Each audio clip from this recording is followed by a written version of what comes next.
येळ्ळूर शिवाजीनगर आमच्याच गल्लीत आहे. आमच्याच घराच्या बॅक साईडला इथं साप आलाय. कुणाला दिसलं साप? हे बघा, ह्यांना दिसला साप. ठीक आहे,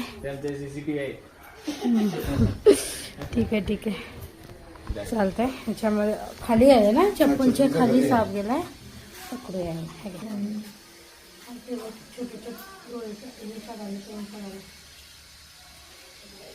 हाय काय? हाय की ठीक आहे. चौथ्याला केले असं गोल गोल फिरतंय. चौथ्यांनी शेपडी कट होते त्याची लवकर. पण कट होतंय. चावल वगैरे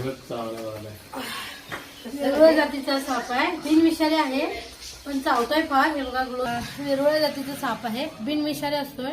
त्याच्यापासून काहीही धोका नाही आहे, पण चावतोय फार. देशातला सगळ्यात रागीट सापाला म्हणतात. वेरुळ जातीच्या सापाचं पिल्लू आहे. चेकड किलबॅक इंग्लिश नाव आहे याचं. बघा, ग्लोव्हजला वगैरे चावायचा प्रयत्न कसं करत होतं आणि आता व्यवस्थित पकडले. मी काही करत नाहीये. म्हणजे त्याच्या स्वभावावरती डिपेंड आहे आणि त्याला किती भीती वाटते त्याच्यावरती सुद्धा डिपेंड आहे. बेडूक वगैरे खाण्यासाठी हा साप आपल्या घराच्या आजूबाजूला येतो. शक्यतो कॉलनीमध्ये, घरामध्ये तिथे गार्डन सगळं बनवले, तिथे बेडकं बारीक बारीक येत असतील, त्यांना खाण्यासाठी हा साप येतोय. वेरुळा रागीट असतोय फार, पण बिनविषारी आहे. चावला तरी काही प्रॉब्लेम नाही. धन्यवाद.